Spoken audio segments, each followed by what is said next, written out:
날씨가 우중충한데 일단은 오늘 특강 오시느라 고생 많이 하셨고요. 일단 저는 파고다 취업의 윤장섭이라고 합니다. 그래서 지금 파고다 취업하고 이제 파트너십을 유지하면서 이제 취업 컨설팅 프로그램을 진행을 하고 있는데 실제 저는 지금 KMI 컨설팅이라는 회사에 소속되어 있고요.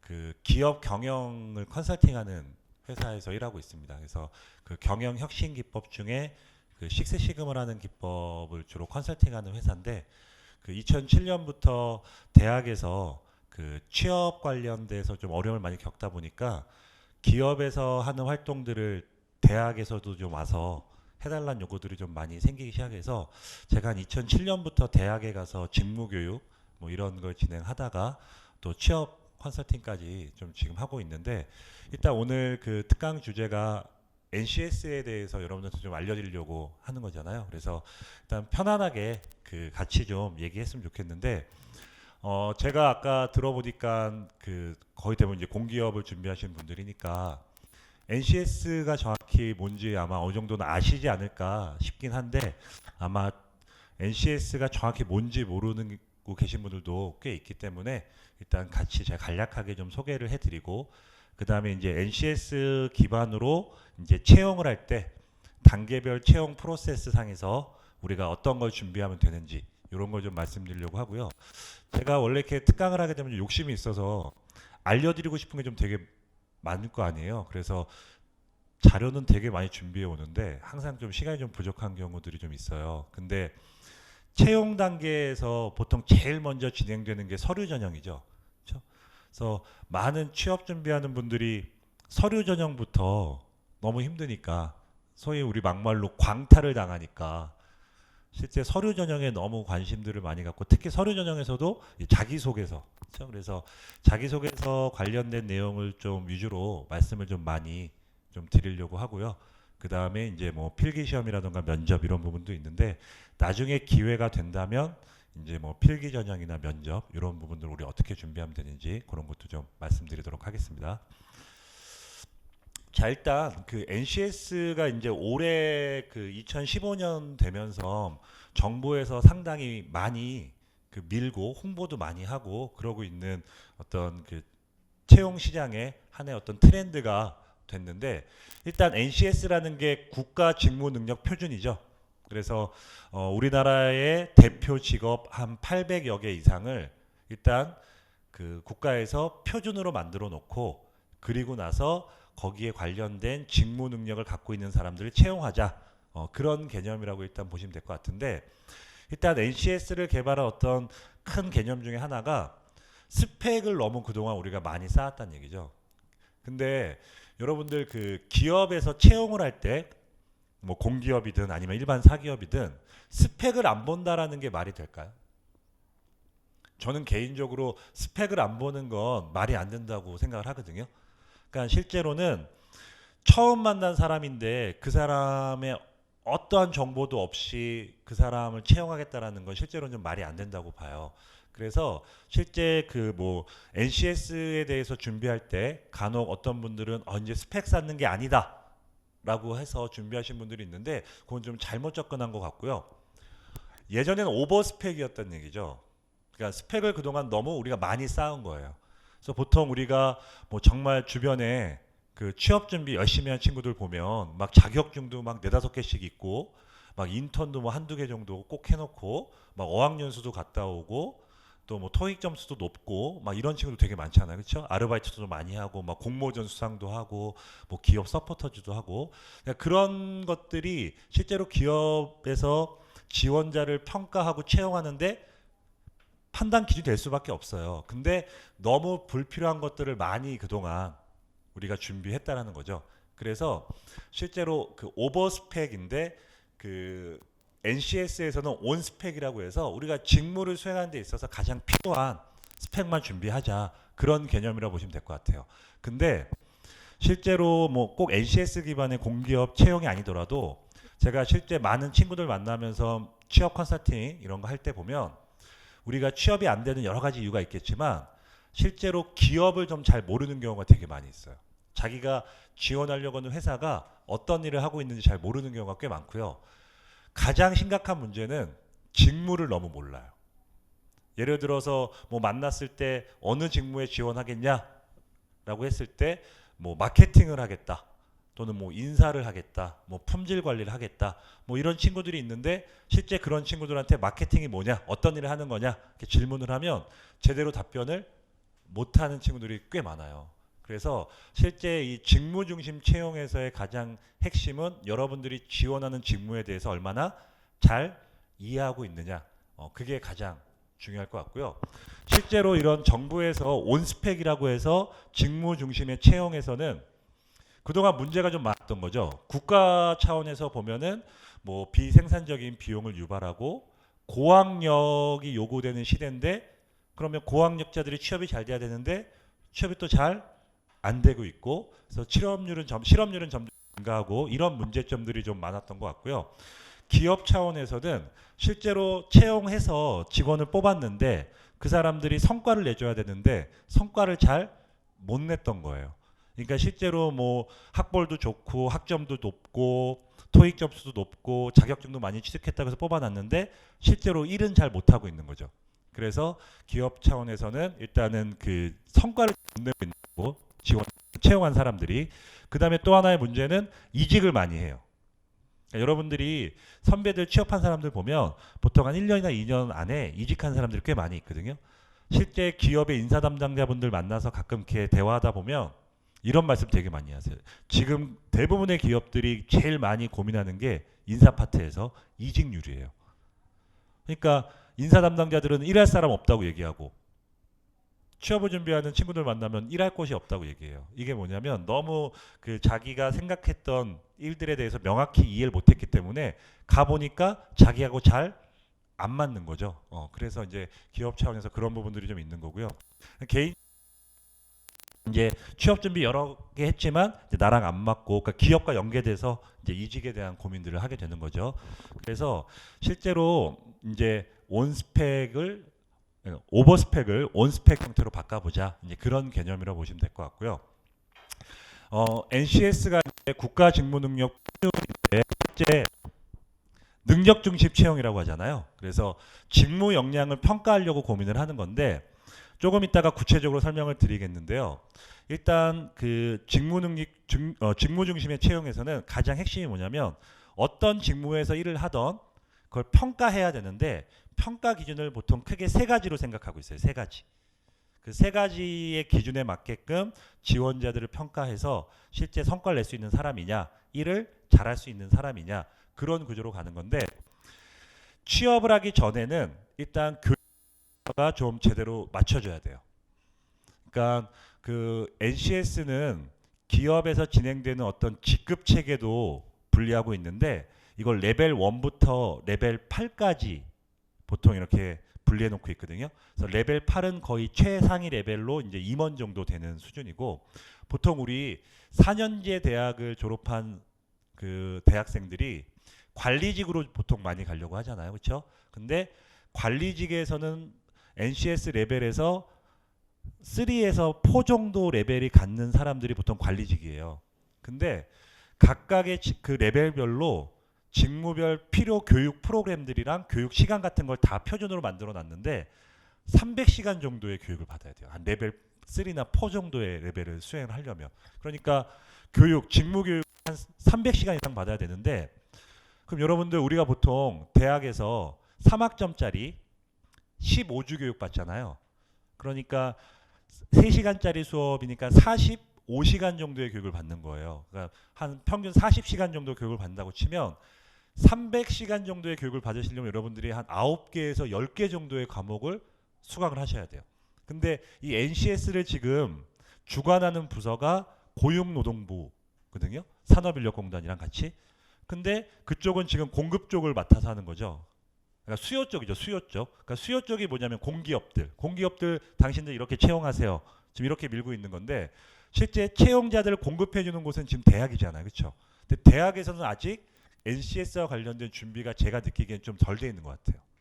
그래서 향후에는 아마 대학에서도 NCS 기반의 교육 프로그램들이 설계가 되고 거기에 맞게끔 여러분들이 아마 준비를 좀 하셔야 될 것 같은데, 어떤 제도든 초창기가 상대적으로 좀 열악하고 체계가 잘 안 잡혀 있으니까 어찌 보면 올해나 내년까지가 제가 보기에는 NCS 기반의 채용에서 우리가 조금 수월하게 좀 성공할 수 있을 만한 준비를 많이 안 해도 되는 그런 시기가 아닐까. 해가 지나면 지날수록 계속 문제점들이 발견되고 보완되겠죠. 그렇죠? 그래서 그런 부분에서 우리가 앞으로 좀 접근해야 될 것 같고요. 그래서 거기에 교육을 받았다 하더라도 그거와 관련된 뭐 자격 제도 이런 것도 필요합니다. 그래서 지금 직무 중심 채용이라고 해서 고용노동부에서 일학습 병행제 뭐 이런 것도 막 광고를 하고 있거든요. 근데 제가 일학습 병행제라는 거를 확인해 보니까 처음부터 대학까지 말고 일학습 병행제에 들어와서 월요일부터 금요일까지는 기업에 가서 일하고 토요일 날 수업만 받아라. 그래서 4년 동안 그렇게 학교 가지 말고 기업에 가서 공부해라. 뭐 그런 개념인 것 같은데 그거는 아직 정책적으로 좀 실현되기가 좀 어렵겠죠. 그렇죠? 그래서 일단은 지금 현재 우리 준비된 거 기반으로 해서 NCS 관련된 걸로 우리가 준비를 해야 되는데, 제가 좀 전에 NCS에서는 직무 능력을 평가하기 위한 세 가지 평가 기준이 있을 거라고 했죠. 그 세 가지가 바로 지식, 기술, 태도예요. 그래서 어떤 직무에서 여러분들이 직무를 수행하던 이 세 가지 관점에서 평가하게 되는데, 실제 NCS 기반의 그런 채용, 직무 중심 채용은 공기업 채용을 통해서 이루어진 거라기보다는 사기업들은 원래 그 전부터 직무 중심 채용하고 있었거든요. 근데 과거에는 기업들이 지식을 위주로 좀 많이 채용을 했었어요. 근데 지금은 핵심이 기술이에요, 기술. 그러니까 실제로 아는 거하고 해본 거하고는 차이가 있잖아요. 그렇죠? 그러니까 예를 들어서 일반적으로 우리 몇 년 전만 하더라도 취업준비생들이 꼭 따던 자격증 중에 하나가 커말이나 모스 자격증 이런 게 있었잖아요. 그렇죠? 혹시 여기 모스 자격증 있는 분 있으세요? 요즘엔 거의 없어요. 한 3, 4년 전만 하더라도 이렇게 교육을 하다 보면 절반 이상이 모스 자격증을 갖고 있었거든요. 근데 모스 자격증이 이제 뭐 오피스 활용 능력을 평가하는 거니까 그냥 달달 외우는 거예요. 그렇죠? 그래서 예를 들어서 뭐 엑셀의 피벗 테이블이라는 기능이 있는데 뭐 그 기능은 데이터를 카테고리별로 분류하고 그 분류된 카테고리별로 뭐 합계나 개수나 평균 이런 걸 구할 때 활용되는 기법이고, 뭐 엑셀 메뉴 중에는 삽입에 들어가서 뭘 눌러서 어떻게 누르면 된다. 이렇게 우리가 이론으로 외워서 시험 보는 게 모스 자격증이었거든요. 그렇게 되면 지식인 거잖아요. 그렇죠? 그래서 과거에는 기업에서 오피스 활용도가 상당히 높기 때문에 뭐 엑셀 잘하는 사람 되게 좋아해요. 그러니까 엑셀 관련된 자격증이 있다고 하니까 선배들을 채용한 거죠. 근데 이제 와가지고 데이터도 주고 엑셀로 구현해봐라. 그랬더니 선배들이 잘 못한 거예요. 그러니까 실제로 해본 게 안 된 거죠. 그래서 지금은 공기업뿐만 아니고 웬만한 사기업들도 이걸 더 중점적으로 봐요. 기술. 그래서 예를 들어서 기술이라고 하는 건 지금 말씀드린 것처럼 내가 모스 자격증을 취득하면서 피벗 테이블 기능을 익혔어요. 근데 동아리 활동을 했었는데 동아리에서 내가 만약에 총무부장이었다. 그래서 우리 동아리가 1년 동안 썼던 예산을 이제 영수증 다 정리해서 엑셀에 코딩하고 이걸 피벗 테이블을 활용해서 월별 또 카테고리별 그 예산 실적을 정리해서 우리 동아리 회원들한테 보고했다. 이렇게 되면 뭐가 되는 거예요? 기술이 된다는 거죠. 그래서 지금은 여기에 여러분들이 좀 많이 관심을 가지셔야 되는데 경험을 쌓을 수밖에 없어요. 그렇죠? 해본 거에 대해서. 그 다음에 이제 태도라고 하는 건 직무에 필요한 어떤 인성, 마음가짐 뭐 이런 걸로 우리가 보통 생각하시면 될 것 같고요. 자, 그래서 NCS 기반에서는 각 직무별로 어떤 직무 능력이 필요한지에 대해서 다 정의를 해놨어요. 제가 좀 전에 우리가 직무를 너무 모르기 때문에 그동안 취업하기 어려웠던 것 같다고 말씀드렸잖아요. 그래서 실제 취업 컨설팅 할 때 제가 친구들한테 직무 분석을 좀 하라고 얘기를 하는데, 무언가 분석을 하려면 분석에 필요한 자료가 있어야 되잖아요. 근데 과거에는 우리 친구들이 직무 관련된 자료를 찾기가 되게 많이 어려웠었어요. 근데 NCS가 이제 정의가 되면서 직무별로 직무에 필요한 어떤 능력들이 있어야 되는지에 대해서 상세하게 직무기술서라는 게 잘 정리되어 있거든요. 그래서 앞으로 여러분들이 그 직무기술서를 좀 일단 제일 먼저 명확히 파악하시고 내가 해당해서 지원하려고 하는 직무에 필요한 능력들이 뭐가 있는지를 사전에 꼼꼼히 체크하신 다음에 거기에 맞게끔 준비하시는 게 좀 상당히 중요할 것 같아요. 그래서 능력 단위라는 것들이 이제 표현이 되는데 제가 아까 800개 이상의 우리나라 대표 기업 직업을 표준으로 만들었다고 했잖아요. 그러면 표준으로 만들기 위해서는 분류 체계가 필요할 거 아니에요. 그래서 뭐 아시는 분들도 있겠지만 NCS는 우리나라 직무를 일단 대분류, 중분류, 소분류, 세분류로 분리해 놨어요. 일단 대분류가 24개거든요. 그래서 24개의 대분류를 기준으로 해서 세분류까지 가고 그다음에 그 세분류 안에서 능력 단위 세분류라고 해서 각 직무별 어떤 능력들이 필요한지를 정리해 놨는데 제가 그 24개의 대분류를 보면 우리 보통 4년제 친구들이 졸업했을 때 관리직으로 간다고 했죠. 그래서 2번으로 접근하는 게 제일 좋을 것 같아요. 2번. 그러니까 2번이 뭐냐면 경영기획 사무거든요. 그래서 그쪽에 가면 뭐 우리가 전략기획이라던가 뭐 마케팅이라던가 재무, 뭐 회계, 뭐 인사, 그다음에 뭐 생산관리, 품질관리 이런 것들이 묶여져 있어요. 그래서 실제로 앞으로 일단은 기본적으로는 여러분들이 NCS 대분류에서 2번 그 경영기획사무 이쪽을 좀 보시는 게 좋을 것 같고요. 거기에 관련돼서 어떤 학습이 필요한지도 다 학습 모듈로 돼 있고요. 이런 부분들을 여러분들이 앞으로 좀 명확하게 좀 이해를 하셔야 돼요. 어떻게 보는 건지 조금 이따가 구체적으로 설명을 드릴게요. 자, 그래서 NCS의 어떤 채용 프로세스를 보시면 일단 채용 공고를 때려야 되잖아요. 그렇죠? 때린단 말이죠. 채용 공고를 내야 되는데 일단 채용 공고 일반적으로 과거에 보면 그냥 표 형태로 돼서 제일 먼저 나오는 게 직무. 그래서 뭐 인사 파트, 그다음에 또 뭐 구매, 뭐 총무, 뭐 재무, 회계, 뭐 생산관리, 품질 뭐 이렇게 뽑겠다라고 하고 각 직무가 어떤 그 일을 하는지 간략하게 직무 내용이 소개되어 있고 우대상, 그래서 뭐 전공이라던가 뭐 학위라던가 뭐 이런 부분들로 정리되어 있는 경우가 많이 있었는데 일단 NCS 채용 공고부터가 좀 달라요. 그래서 직무별로 채용 공고를 다르게 나오게 있고요. 그다음에 여러분들이 제일 일단 핵심적으로 봐야 되는 게 이거 입사 지원서. 그래서 입사 지원서 서류 전형부터가 확 달라졌는데 과거에는 공고를 내고 입사 지원서를 이제 받으면 이력서하고 자기소개서가 있어야 되잖아요. 그렇죠? 근데 입사 지원서가 과거에는 공통으로 그냥 하나의 입사 지원서였거든요. 근데 지금은 직무마다 다 달라요. 그러니까 예를 들어서 A라는 공기업이 인사 담당자하고 마케팅 담당자 뽑으려고 한다. 그러면 인사 담당자 입사 지원서랑 마케팅 담당자 입사 지원서가 달라야 돼요. 지금은. 그래서 거기에 맞게끔 우리가 좀 세팅을 해야 되고요.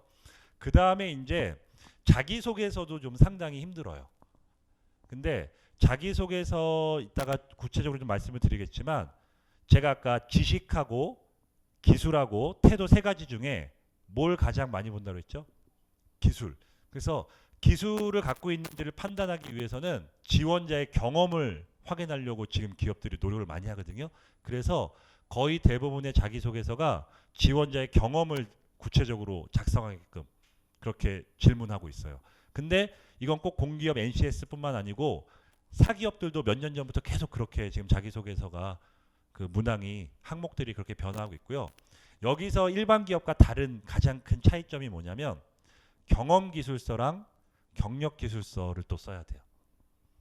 근데 일단 내가 이력서 자기소개서 항목에서 제시되고 있는 경험 말고도 내가 어필하고 싶은 경험이 있을 거 아니에요. 그렇죠? 그런 경험들을 경력기술서라는 걸로 작성해야 되고 경력기술서도 작성해야 되는데 여러분들 경력기술서는요. 어떤 내용이 들어가야 되냐면 내가 돈을 받고 일한 걸로 경험이 있느냐 이거예요. 그러니까 경험은 그냥 내가 해본 건데 경험기술서는 경력기술서는 돈을 받고 일했냐. 근데 돈을 받은 것도 아르바이트도 돈 받는 거죠. 그럼 아르바이트는 경력기술서로 가야 되는 게 아니에요. 4대 보험에 적용돼서 돈을 받았냐. 이게 경력이거든요. 그러니까 예를 들어서 아르바이트 경험이 있다라고 하면 이거는 경력기술서로 가는 게 아니고 경험기술서 내용으로 가야 되고요. 실제 4대 보험에 적용돼 가지고 여러분들이 경험한 거는 인턴이나 계약직밖에 없겠죠. 그렇죠? 그래서 그런 부분들을 우리가 만들어내기가 되게 힘들 거라고요. 그래서 실제로 경험기술서, 경력기술서가 좀 쓰기가 좀 힘들 거다. 근데 이걸 또 효과적으로 쓰는 방법은 어떻게 하는 게 좋을 건지 제가 컨셉 같은 거 좀 이따가 그때 설명을 드리도록 하겠습니다. 그 다음에 이제 필기 전형인데 쉽게 보면은 대기업들이 지금 보고 있는 직무적성 검사 뭐 이런 거와 좀 비슷한 거라고 보시면 돼요. 근데 단순 이론을 기반으로 해서 어떤 질문을 하는 게 아니고요. 상황을 기반으로 해서 질문하는 시험 문제들이 좀 많이 나와요. 혹시 여기 경영학 전공하신 분 있으세요? 경영학 없으신가? 경영학 수합 분석이라고 아세요? 수합 분석이 뭐죠?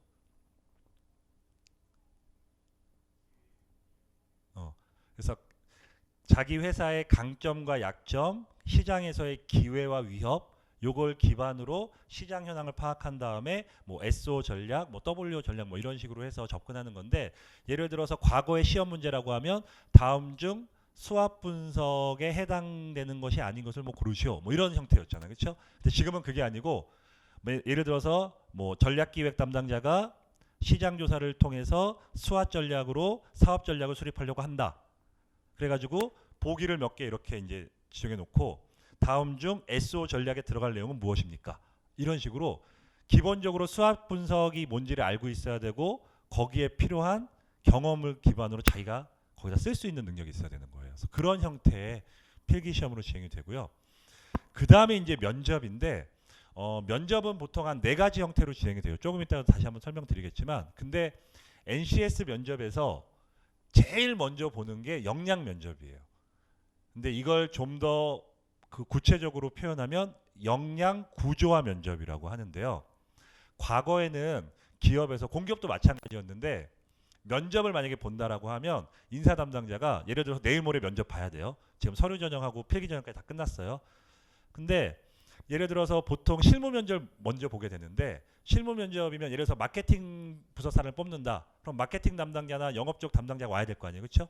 그러면 가다가 회사의 마케팅 담당자, 그러니까 마케팅 차장님이나 부장님한테 팀장님한테 연락해서 내일 모레 면접 보니까 면접관 좀 해주세요. 이런 경우가 많았어요. 실제로 면접관들이 훈련이 안 돼 있었었는데 지금은 면접관들을 다 트레이닝 시켜놨어요. 그래서 역량구조화 면접은요. 보통 면접관이 2명에서 3명 정도 들어오고요. 지원자는 1명이 들어가요.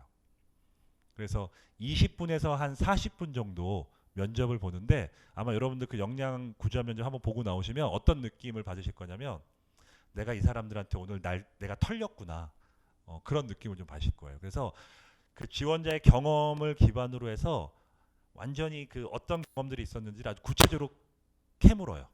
그래서 상당히 좀 힘든 면접인데 이걸 보고 나온 친구들은 보통 이게 압박 면접이구나라고 많이 느낀다고 하는데 실제 그런 건 아니고요. 스토리 기반으로 해서 지원자의 경험을 평가하는 면접이라고 보시면 되고요. 그 다음에 상황 면접.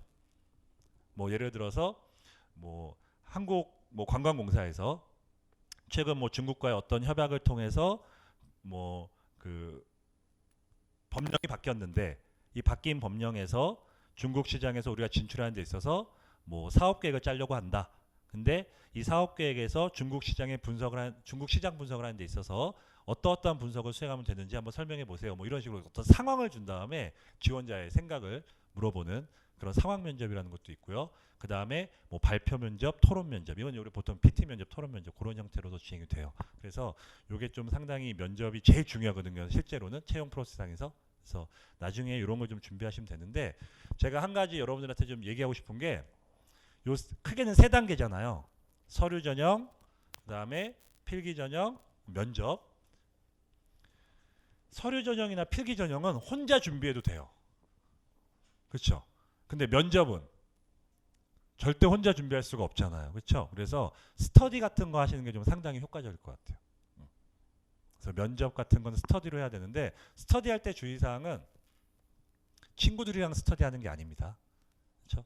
보통 학교마다 이제 뭐 같은 과 친구들이나 학교 친구들하고 이렇게 취업 스터디하는 친구들이 많은데 될 수 있으면 다른 학교 친구들하고 취업 스터디하는 게 좋고요. 왜 친구들이랑 하면 안 되냐면 야씨 오늘 무슨 스터디야 오늘 소주 한잔 먹어 이런 경우 되게 많아요. 그리고 뭐 늦게 온다고 뭐 봐주고 막 그렇죠. 그래서 모르는 사람들과 취업 스터디하는 게 상당히 좋고요. 근데 취업 스터디를 막 한 달 만약에 했다고 칩시다. 그러면 그 사이에 당연히 친해지겠죠. 그래서 취업 스터디 모르는 사람을 하면서도 절대 친해지면 안 돼요. 그래서 정말 이해관계에 따라서 딱 그날 만나가지고 그 시간대만 얘기하고 바로 헤어지고, 같이 밥도 먹지 말고 커피도 마시지 마세요. 언제 같이 만나냐면 다 같이 취업돼서 다 같이 모여서 그때 한번 회식 한번 하는 거예요. 그렇죠? 그래서 면접은 혼자 못하니까 스터디를 좀 중심으로 하시면 좋을 것 같고요. 자, 그래서 각각에 대해서 좀 말씀을 드리면, 일단 NCS 기반의 채용 공고가 좀 달라진 거예요. 그래서 지원자가 직무를 이해하고 자신의 적합성을 판단할 수 있도록 상당히 구체적으로 공고를 내줘요. 그래서 사례 한번 보시면, 일단 제가 아까 분류 체계가 있다고 그랬죠, NCS가. 그래서 예를 들어서 뭐 행정 파트를 뽑겠다라고 하면 행정 파트는 대분류 2번 경영, 회계, 사무 파트인데, 중분류에서는 기획, 사무고, 소분류에서는 총무, 인사 파트, 다음에 소분류에서 경영, 기획 쪽으로 맡아서 진행한다라고 해서 공단의 주요 사업이 뭔지 간략하게 설명해주고, 그다음에 능력 단위라는 게 있다고 그랬죠. 그래서 행정 업무를 보기 위해서 경영 기획이라던가 뭐 경영 평가 이런 일들을 할 수 있어야 된다는 얘기예요. 그다음에 직무 내용은 뭐가 있는지를 설명해줘요. 그다음에 이제 요건으로는 연령이나 뭐 성별 이런 내용들이 나와 있는데 거의 대부분 무관. 그래서 보통 사기업들은 연령 제한도 있잖아요, 그렇죠? 그런 게 거의 없다라고 보시면 되고요.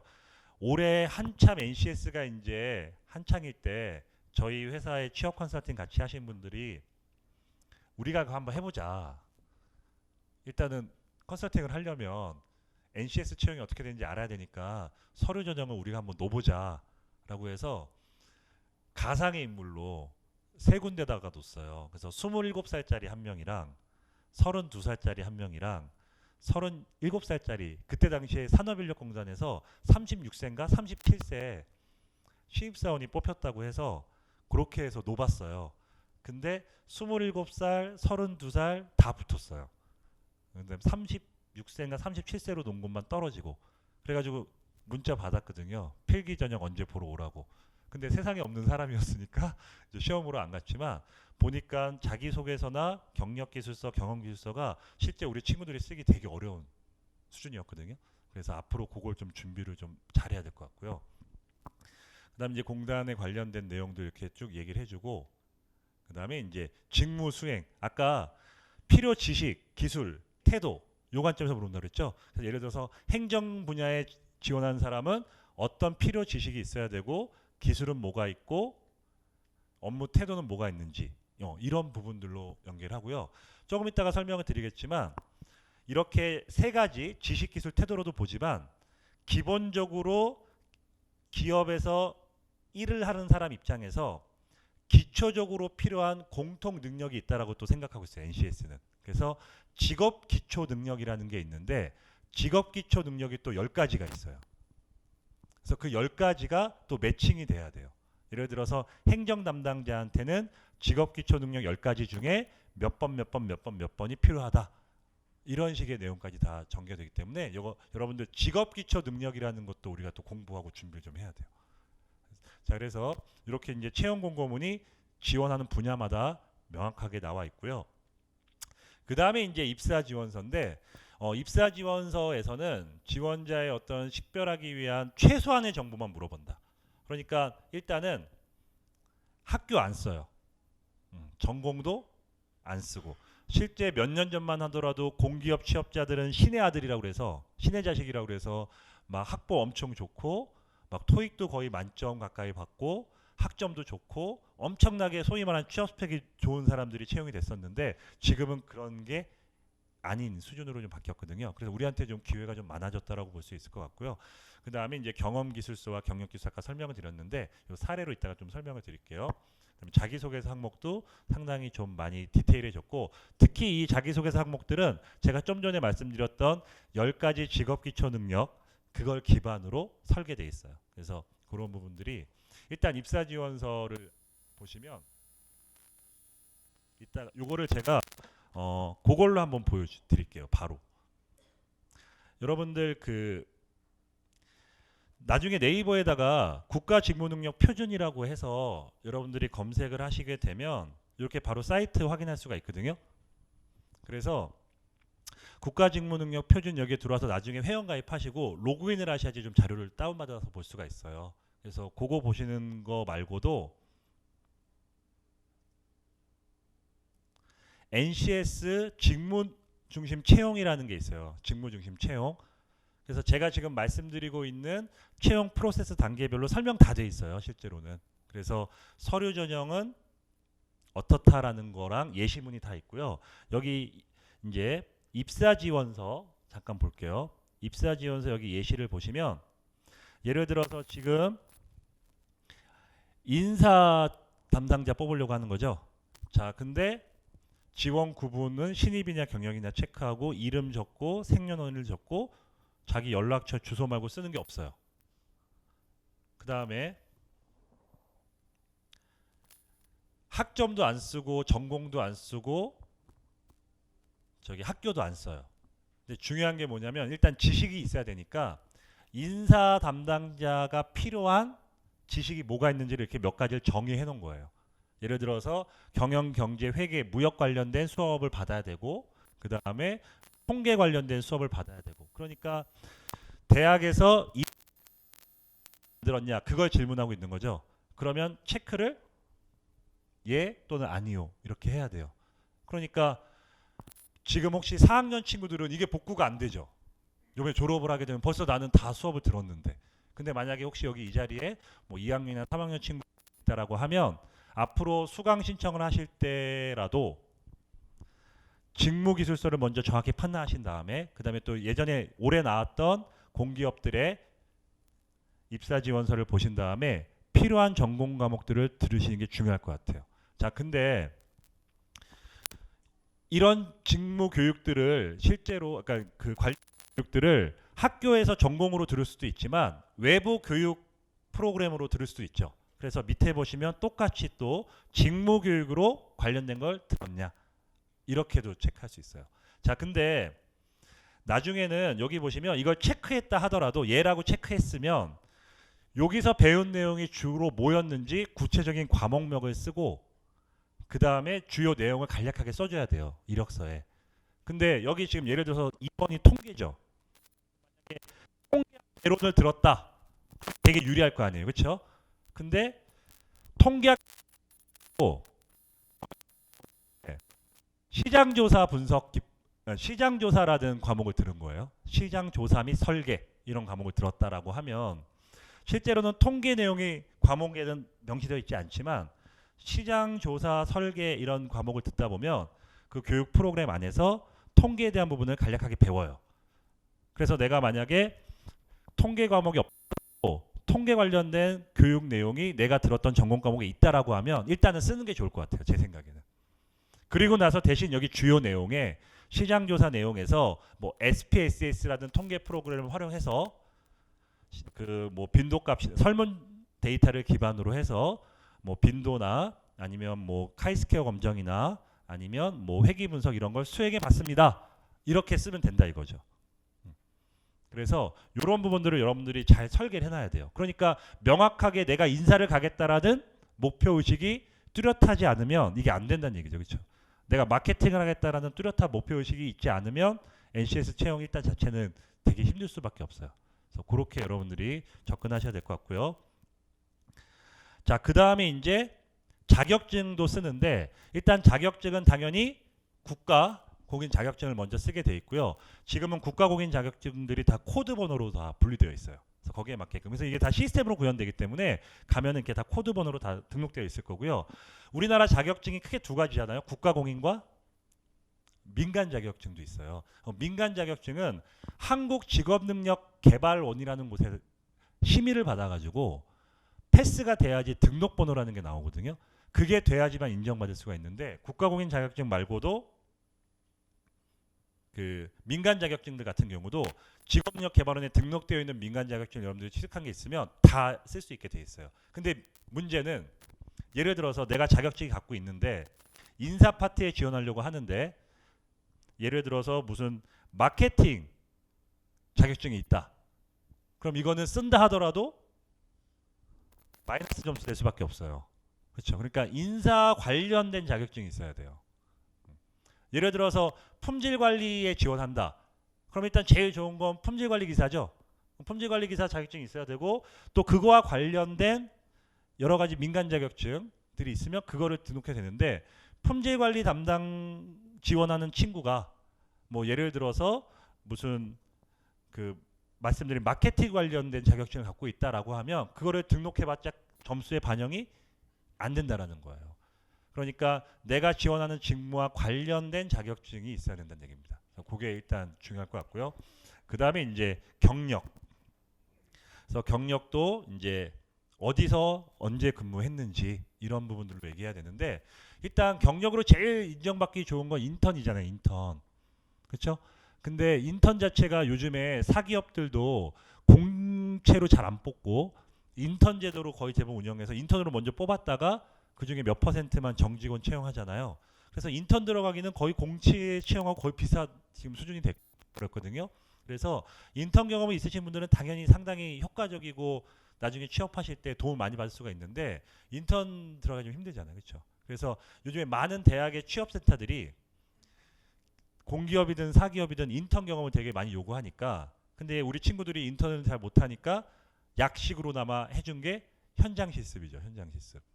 근데 현장 실습도 보통 방학 때 뭐 한 달이나 뭐 길게는 3달 정도 하는데 월급 나오죠. 근데 월급이 나온 게 중요한 게 아니에요. 4대 보험이 적용됐냐? 안 됐냐?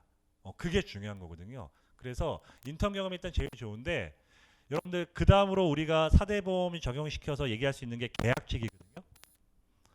그러면 인턴하고 계약직 중에도 뭐가 더 쉬울까요? 단기 계약직이랑 인턴이랑 들어가기 쉬운 거. 단기 계약직이 좀 더 쉬워요. 인턴보다는. 그래서 제가 이런 공개된 교육에서 이런 얘기하면 좀 뭐하지만 계약직으로 일단 미리 좀 이렇게 준비를 해놓으시는 것도 나쁘진 않아요. 실무 경험을 지금 워낙 지금 요구하고 있으니까. 그러니까 저는 개인적으로 회사에 가서 1년 아니면 1년 6개월 정도 정직원으로 채용돼서 일하다가 별로 마음에 안 들고 내 생각이랑 달라서 다시 퇴사하고 취업 중 1년 6개월 버리는 것보다는 뭐 6개월짜리 단기 계약직에 들어가서 경험을 쌓는 게 훨씬 더 좋을 것 같아요. 그래서 그런 부분들로 경력을 좀 쌓아보시는 것도 나쁘지 않을 것 같고요. 직무 관련된 내용도 이렇게 다 정리하게 돼 있어요.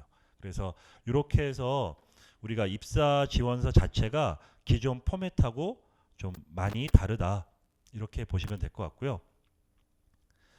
그 다음에 이제 그 필기평가 같은 경우는 그 아까 말씀드린 것처럼 그냥 이론 지식을 물어보는 게 아니고 어떤 상황을 주고 그거를 해결할 수 있는 능력이 있느냐 이런 구조로 거의 대부분 구성되어 있어요. 그리고 올해 워낙 NCS가 이슈가 되면서 많은 컨설팅 회사나 교육하는 기업들이 NCS 관련된 이런 그 필기 시험 문제를 많이 출판해 놨거든요. 출판해 놨으니까 여러분들이 그 뭐 교보문고나 이런 데 가 보시면 아예 그냥 대놓고 뭐 정기공 그 뭐야 한전 해 가지고 관련된 NCS 필기 시험 이런 것들 다 있으니까 뭐 목표 공기업이 생기셨으면 미리 준비해 놨는 게 중요할 것 같아요. 왜냐하면 제가 그동안 취업 컨설팅 해보면 일단 서류 전형 잘 안 되니까 딴 거 안 해요. 오로지 서류. 그래서 자기소개서만 막 해요. 그래가지고 패스가 됐어. 그러면 그때부터 뭐예요? 인적성 공부하는 거예요. 근데 보통 서류 패스 돼가지고 인적성 보러 오는 데까지 짧게는 뭐 한 3일? 길어야 일주일인데 3일에서 일주일 만에 인적성 공부하는 게 천재간 이상 좀 힘들거든요. 그러니까 전체 프로세스를 미리 준비해 놔야 되는데 우리 친구들은 멀티플레이를 못하고 하나 끝나면 그 다음에 이제 그거 끝내고 또 그거 끝나면 그거 끝내겠다고 하거든요. 그러면 안 돼요. 그러니까 지금부터 취업 준비하실 때 필기, 인적성, 면접 같이 준비해야지. 예를 들어서 어렵게 자소서 붙었어. 서류 붙어가지고 필기 시험 그때 준비한다고 했는데 떨어지면 다시 또 서류부터 해야 되잖아요. 그렇죠? 그러니까 사전에 좀 미리 같이 준비하는 게 좋을 것 같고요. 오늘은 핵심이 이쪽이 아니어서 제가 그다음에 이제 면접도 그 이제 저는 개인적으로 채용 프로세스 단계에서 제일 중요한 게 당연히 면접이겠죠. 일단 면접은 첫 첫 번째 목적이 뭐냐면 면접을 보는 첫 번째 목적은 지원자가 낸 서류가 맞는 건지 검증하기 위해서예요. 그렇기 때문에 여러분들이 일단은 이력서나 자기소개서를 먼저 작성하시겠지만 최대한 사실에 입각해서 쓰셔야 돼요. 가끔 자기소개서 같은 거 보면 자기 내용을 좀 막 뻥튀기거나 남이 한 경험을 막 쓰는 경우가 있는데 그 나중에 다 걸려요, 면접에서. 그렇기 때문에 사실 기반으로 일단 쓰시는 게 중요한데, 일단 경험 면접, 상황 면접, 뭐 발표 면접, 토론 면접 이런 형태의 면접들이 진행이 되고요. 일단 뭐 우리가 좀 익숙하지 않은 면접이 경험 면접과 상황 면접이에요. 그냥 일반 사기업을 예전에 준비하신 분들 보면 뭐 PT 면접이나 토론 면접들은 예전에도 많이 있었으니까 똑같이 진행할 수 있는데, 경험 면접이나 상황 면접 자체가 좀 우리한테 생소한데, 경험 면접이 제가 아까 말씀드린 역량 면접, 역량 구조화 면접이라고 해요. 그래서 혹시 자기소개서 공부하신 분들 있으시면 거의 대부분의 자기소개서 책에서 요즘에 스토리텔링 자기소개서가 대세라고 하면서 스토리텔링 자기소개 써야 된다고 하거든요. 그러면서 스타 구조로 쓰라고 하죠. 스타 구조. 자기소개서는 스토리텔링 할 때. 그래서 상황, 문제, 행동, 성과라는 스타 구조로 자기소개서를 쓰라고 얘기를 많이 하는데, 실제 역량 구조화 면접은 요 스타 구조로 질문을 해요. 그러니까 예를 들어서 이 친구가 이제 자기소개서를 읽어보니까 면접관이 지금 프로젝트 경험이 있다라고 해서 프로젝트 했던 거를 막 자기소개서 내용에 썼어요. 그럼 이제 그걸 보면서 면접관이 질문을 어떻게 했냐면, 그동안 학창 시절에서 여러 사람과 함께 어떤 공통의 목표를 갖고 가치를 수행해 보신 경험이 있습니까? 이렇게 질문을 해요. 처음부터 그냥 프로젝트 경험이 있습니까? 이렇게 얘기하면 좋은데, 여러 사람과 함께 공동의 목표를 갖고 일을 추진해 본 경험이 있습니까? 이렇게 질문을 해요. 그러면 내가 여러 사람과 함께 공동의 목표로 뭐 한 게 없는데, 없습니다. 이렇게 얘기하면 지금 끝이에요. 이제 더 이상 답 질문 안 하는 거죠. 그러면 예, 있습니다. 그럼 그게 뭐죠? 질문해요. 그러면 전공 수업에서 어떤 과목에서 공통 과제로 이런 과제가 나와서 프로젝트를 진행한 경험이 있습니다. 그럼 프로젝트 타이틀이 뭐였죠? 주제가 뭐였죠? 그럼 무슨 뭐 시장 분석 뭐 그 프로젝트였습니다. 그러면 자, 그 프로젝트 언제부터 언제까지 했습니까? 그럼 뭐 언제부터 언제까지 몇 개월 동안 프로젝트 진행했습니다. 프로젝트 참여 인원은 몇 명이었습니까? 그러면 4명이 참여했습니다. 그럼 그 중에 당신 역할은 뭐였습니까? 그럼 전 리더로서 뭐 어떤 일을 했습니다. 자, 이런 식으로 먼저 상황부터 확인해요. 상황. 그리고 나서 자, 그 프로젝트를 진행할 때 어떤 과제나 어떤 문제가 있었냐, 이걸 질문하는 거죠. 그래서 뭐 프로젝트 진행하면서 팀원 간에 어떤 갈등은 없었습니까? 시장 조사할 때 시장 조사가 잘 안 됐던 어떤 문제점들은 없었습니까? 이런 것도 막 물어봐요. 그리고 나서 그러면 팀원들과의 갈등을 어떤 식으로 해결했습니까? 그 다음에 또 시장 조사를 효과적으로 수행하기 위해서 적용시켰던 방법론이 뭐가 있습니까? 이런 행동을 또 물어봐요. 그 다음에 그 프로젝트의 성과, 그래서 뭐 배운 점은 뭐가 있었습니까? 뭐 이런 식으로 해서, 이게 근데 답변 끝나면 바로 질문 들어오고, 답변 끝나면 바로 질문 들어오고, 꼬리에 꼬리를 물면서 질문을 계속하는 거예요. 이거 한 20분, 40분 동안. 그러니까 정신이 없어요. 그러고 나면 이제 나는 털렸구나. 그리고 압박 면접이었구나. 이런 생각들을 많이 하는 거죠. 근데 이 역량구조화 면접은 실제 사기업들도 많이 하고 있어요. 역량구조화 면접으로 제일 유명한 데가 롯데 되게 타이트하게 이거 보고요. 그다음에 뭐 두산이나 SK 이런 데도 역량구조화 면접 상당히 많이 보고, 아마 사기업들도 많이 준비가 돼서 진행될 테니까 이거 같이 준비하시면 좀 좋을 것 같아요. 자, 그래서 일단 기본적으로 이제 채용 프로세스 설명을 좀 드렸고요.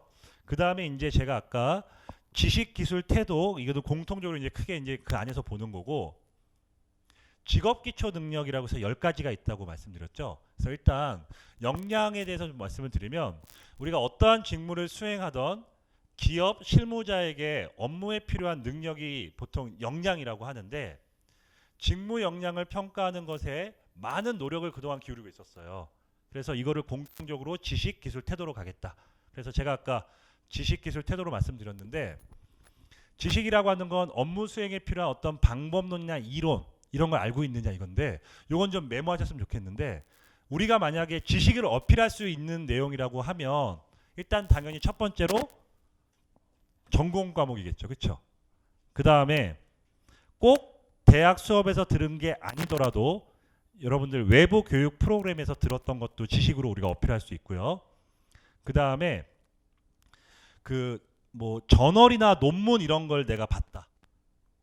예를 들어 내가 자동차 회사 아니면 뭐 관광 쪽 관광공사 가고 싶은데 관광 그 산업이 어떤지에 대해서 관련 뭐 저널이나 논문 같은 걸 많이 봤다. 아니면 세미나나 박람회에 참가해 봤다. 이런 것도 지식으로 보통 얘기할 수 있고요. 그 다음에 자격증 같은 것도 지식으로 얘기할 수 있겠죠. 그렇죠? 자, 그 다음에 기술은 관련 지식을 현실에 적용해 봤냐 이건데 가장 일단 좋은 건 인턴이라고 했고요. 그게 아니면 계약직, 그게 일단 제일 좋고, 그게 아니면 학교에서 했던 현장 실습, 아니면 아르바이트, 아니면 프로젝트. 프로젝트라는 거 여러분들 어렵게 생각하지 마시고요. 교수님이 과제 내줬는데 팀 과제였다고 하면 다 프로젝트로 생각하셔도 돼요. 그 다음에 뭐 공모전, 뭐 이런 것들이 보통 기술로 갈 수 있고요. 제가 아까 좀 전에 지식에 자격증이 들어갈 수 있다고 그랬죠. 자격증은 기술에도 들어갈 수 있어요. 거의 대부분의 자격증들은 이론 기반으로 평가하는 자격증들이 많지만 실무 능력을 평가하는 자격증들도 있어요. 뭐 예를 들어서 공대생들이 많이 따는 자격증 중에 설계 파트 이런 쪽에서 CAD라는 자격증 같은 게 있는데 그런 거는 실제 실기거든요.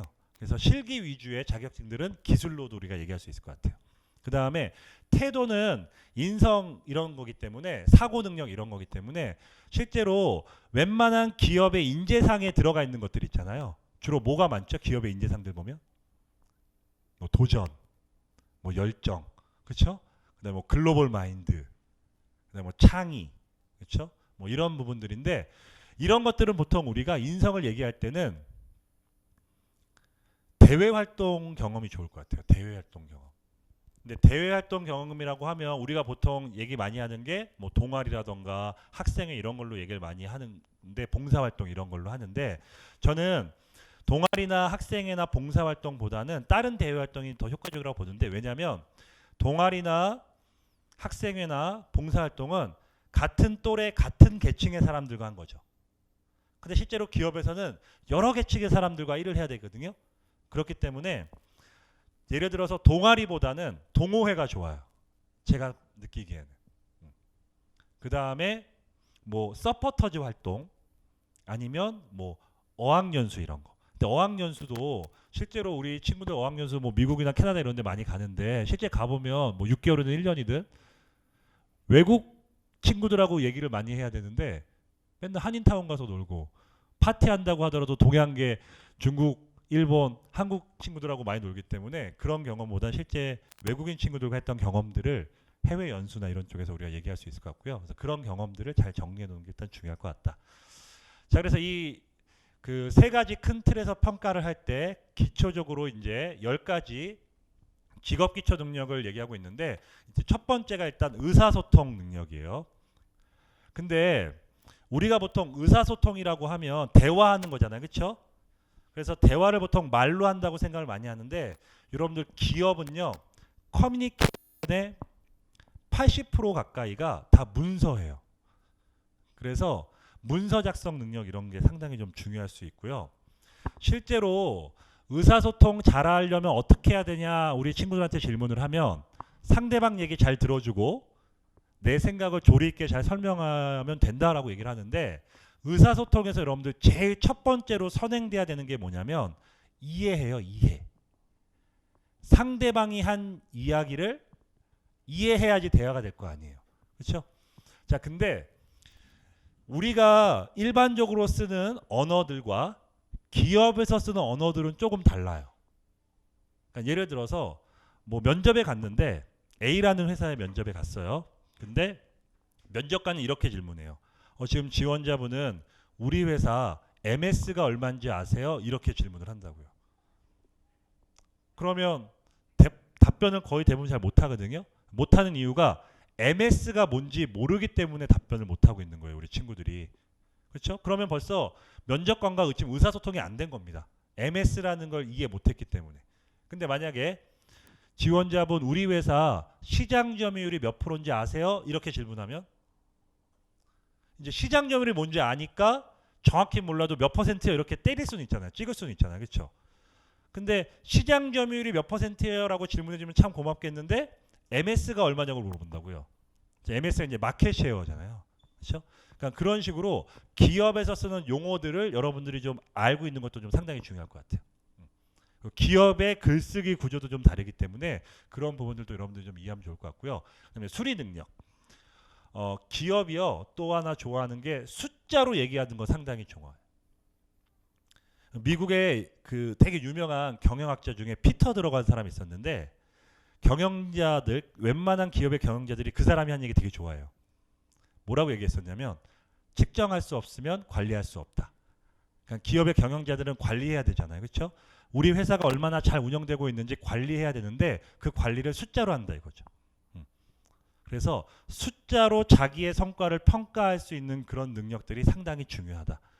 그래서 여러분들 이거는 좀 여담이 될 수도 있지만 실제 그 자기소개서 작성하실 때 항목 중에 제일 어려운 항목 두 가지 뽑으라고 하면 우리 친구들이 얘기하는 게 뭐냐면 입사 지원 동기하고 입사 후 포부거든요. 근데 입사 후 포부에서는 우리 그동안 친구들이 일단 말도 안 되는 목표를 제시해요. 뭐 제가 회사에 입사하게 되면 뭐 고객 만족도 100%를 달성하겠습니다. 아니면 뭐 불량률 제로에 대존하겠습니다. 뭐 이런 얘기들을 해요. 그리고 나서 우리나라 사람들이 3단 논법 좋아하잖아요. 숫자 3 좋아하고. 그러니까 입사 후에 나의 계획을 3개로 분리해요. 근데 그 분류 기준을 보통 뭘로 하냐면 연도로. 그래서 입사 후 1년 차, 5년 차, 10년 차로 보통 분류하죠. 그래서 막 입사 후 1년 차에는 뭐 업무 빨리 파악해야 되니까 선배들이 한 얘기 꼼꼼히 공부하면서 받아 적고 많이 혼나겠습니다. 뭐 5년 차가 되면 실무 담당자 됐으니까 성과 창출을 위해서 새로운 사업 제안하겠습니다. 10년 차가 되면 그 일에 전문가가 되어 있을 테니 좋은 멘토가 되겠습니다. 뭐 이런 얘기 한다고요. 당연한 얘기고요. 여러분들 앞으로 숫자와 관련돼서는 기업에서 KPI라는 걸 관리하거든요. 제가 지금 필기를 못해가지고 지금 영어 발음이 좀 안 좋아서 KPI 뭐의 약자냐면 K는 키 열쇠요. P는 퍼포먼스, I는 인덱스. 해석하면 핵심 성과 지표라고 하거든요. 그래서 기업에서는 회사 전체의 KPI라는 게 설정되어 있고요. 사업부 단위별 KPI, 그 다음에 부서별 KPI, 심지어 개인의 KPI라는 것까지 다 지정되어 있어요. 그러면 내가 만약에 예를 들어서 생산관리에 지원한다. 그러면 생산관리 업무를 보면서 이쪽에서는 성과를 어떻게 측정할 것인가에 대해서 여러분들이 알고 있어야 돼요. 근데 그거를 알려면 직무 분석이라는 게 되셔야 된다는 얘기죠. 예를 들어서 생산관리에서는 가장 중요한 게 뭐냐면 생산성이거든요. 생산성. 얼마나 빨리 많이 만드느냐. 그럼 지금 현재 생산성이 몇 %냐? 숫자로 표현될 수 있잖아요. 근데 생산성에 영향을 주는 게 뭐가 있을까요? 1인당 작업 시간이라던가 재작업률 이런 게 되겠죠. 그런 KPI 관점에서 얘기할 수 있는 능력이 또 있어야 돼요. 그래서 그런 부분들을 좀 여러분들이 중요하게 보시면 될 것 같고요. 기업에서는 문제 해결 능력 있는 사람들도 상당히 선호하는데 항상 직무 관점에서 자기가 맡은 일을 수행하다 보면 문제라는 게 발생할 수밖에 없어요. 근데 여러분들 이 문제는요 앞으로 그 접근하실 때 Y는 FX적 사고라는 걸로 접근하시는 게 좋아요. 문제라는 건 Y는 FX적 사고로. 우리 Y는 FX라는 함수 고등학교 수학 시간에 배웠는데 Y를 보통 종속 변수라고 하죠. 또는 결과 변수. X는 독립 변수 또는 입력 변수라고 하는데 문제가 발생했다는 얘기는 벌써 결과로 나온 거예요. 결과. 그러니까 Y인 거죠. 문제가 Y인 거고요. 문제는 결과일 뿐이고 그 결과가 도출된 X 원인이 있는 거죠. 그러니까 문제를 잘 해결하는 사람들은요. 일단 문제에 대해서 명확히 잘 이해하는 것도 중요하지만 원인을 잘 찾는 사람들이 문제를 잘 찾아요. 잘 해결해요. 그러니까 원인을 해결하면 문제가 해결되는 구조니까. 그래서 그래서 이런 문제 해결 능력도 중요하고, 근데 기존에 있었던 게 문제니까 새롭게 바꿔야 되잖아요. 그렇죠? 그리고 또 원인도 잘 알아야 된다고 그랬어요. 그래서 이런 문제 해결 능력에는 관련된 세부 역량으로 분석력이나 창의력 이런 게 또 들어가요. 그래서 그런 관련된 하위 역량 같은 것도 같이 좀 공부해야 되고요. 뭐 자기 개발 능력, 이건 이제 스스로 계속 전문성을 요구하니까 기업에서 끊임없이 학습하고 준비해라, 뭐 그런 의미고, 자원 관리. 실제로 경영을 하는 데 있어서는 경영 자원이라는 거를 고려해야 되기 때문에 자원 관리 잘하는 사람도 당연히 좋아하겠죠. 경영 자원이라고 한다면 뭐 시간이라던가 자본금, 인력, 그다음에 또 우리가 뭐 갖고 있는 어떤 기술 이런 것들이 보통 자원이 될 텐데, 그런 부분들을 잘 관리할 수 있는 능력이 있는 사람. 그래서 실제로 의사소통 같은 경우는 문서 이해나 문서 작성, 뭐 경청, 의사표현 능력 이런 게 세부 하위 능력으로 보시면 될 것 같고요. 수리 능력이라는 기초 연산이라든가 뭐 기초 통계, 도표 분석, 도표 작성, 실제 보고서상에 이런 게 되게 많이 들어가거든요. 기업 보고서에. 그 다음에 문제 해결 능력이라고 하면 정보 분석 능력이라든가 창의적 사고, 자기 개발 능력에서는 자아 인식, 뭐 자기 개발, 경력 개발 이런 것들 필요하고요. 자원 관리는 시간이라던가 예산, 물적, 인적 자원들을 관리할 수 있는 능력, 이런 것들을 좀 여러분들 앞으로 보시면 될 것 같고요. 실제로 이런 능력을 확보할 수 있는, 어필할 수 있을 만한 자격증이 있으면 되게 좋겠죠. 예를 들어서 국가공인 자격증 중에 ERP라는 자격증이 있어요. ERP. 전사적 자원관리 시스템이라고 해서 거의 대부분의 기업들이 ERP 시스템이라는 걸 도입하고 있는데, ERP 자격증은 4개 항목이 있거든요. 그래서 회계, 돈도 기업의 자원이니까, 그 다음에 인사, 그 다음에 생산, 물류, 뭐 이런 ERP 관련된 자격증도 있어요. 내가 만약에 인사 파트에 지원한다, 그러면 ERP 인사 이런 자격증을 확보해 놓은 것도 도움이 되겠죠. 그렇죠? 그래서 그런 부분들로 여러분들이 좀 준비하시면, 알아보면 좋을 것 같고요. 그 다음에 이제 대인관계 능력. 실제로 기업은 독립적으로 하나의 부서가 일하는 경우는 거의 없고요. 여러 부서가 같이 협업을 하는 경우가 되게 많기 때문에 부서 간의 어떤 협력이나 이런 것 때문에 대인관계 능력을 상당히 중요하게 생각을 하고요. 그 다음에 이제 정보 능력, 뭐 기술 능력, 조직 이해 능력, 직업 윤리 이런 부분들이 있는데, 일단 대인관계로서는 팀워크, 리더십, 갈등 관리, 뭐 협상, 고객 서비스 이런 것들이 있는데,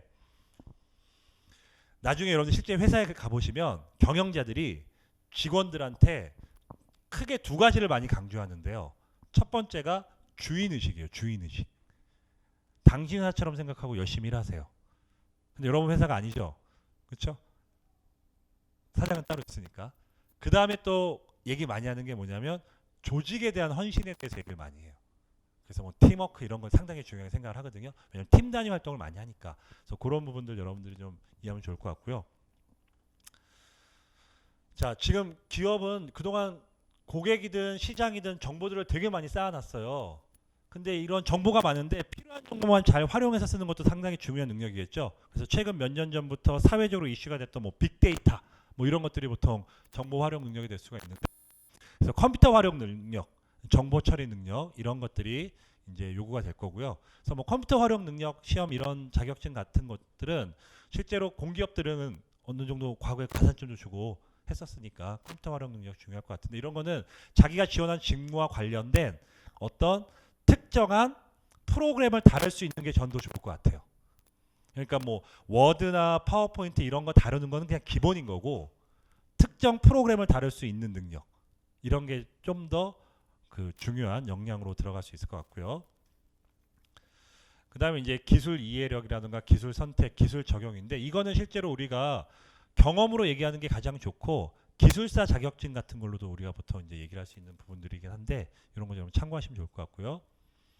자, 조직 이해라는 건요. 일단 기업 입장에서 제일 큰 조직은 우리 회사죠. 그러니까 실제로 여러분들 회사에 대한 이해 수준이 얼마나 높냐 이걸 먼저 보는 거예요. 그렇기 때문에 여러분들 이걸 아시려면 기업 분석이라는 걸 좀 하셔야 돼요. 근데 기업보다 카테고리가 더 큰 게 산업이거든요. 산업. 그래서 여러분들 산업이나 시장에 대한 동향 분석 같은 것도 하는 게 상당히 중요해요. 나중에 혹시 오늘 그 집에 가실 때 인터넷으로 산업정보원이라는 거 한번 검색해 보세요. 그러면 국가 사이트인데 산업정보원에서 우리나라의 대표 산업이나 앞으로 유망한 산업들에 대한 동향을 계속 보고해주고 있거든요. 그런 자료들도 좀 많이 보는 게 상당히 중요하고요.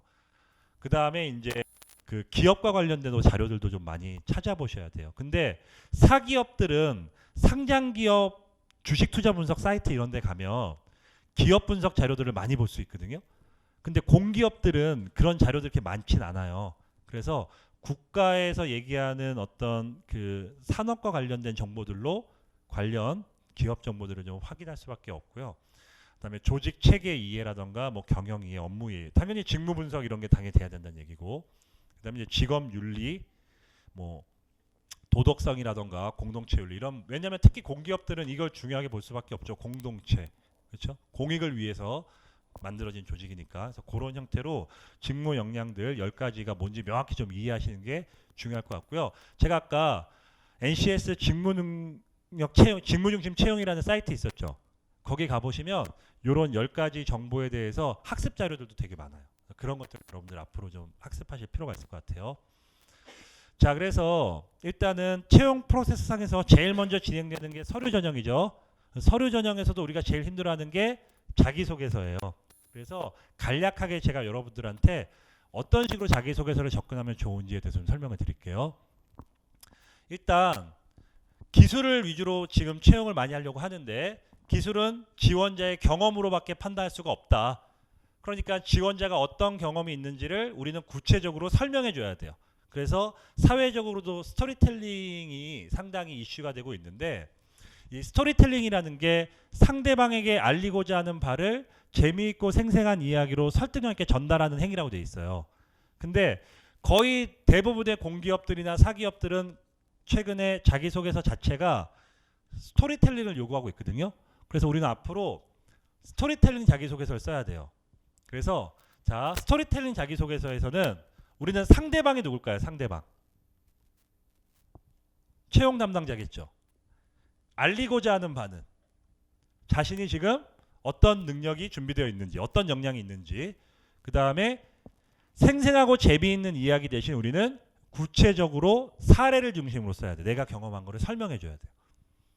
그 다음에 설득력 있게 전달하는 행위는 내가 당신 회사에 필요한 인재다라고 얘기해 줘야 되거든요. 자, 그래서 일단 이 스토리텔링 자기소개서를 쓰시려면 사전에 우리가 준비해야 될 게 있는데, 경험 위주로 써야 되니까 일단 스토리 디자인이라고 제가 명명했는데, 자기가 그동안 어떤 경험들이 있었는지를 한번 차근히 정리해 보실 필요가 있어요.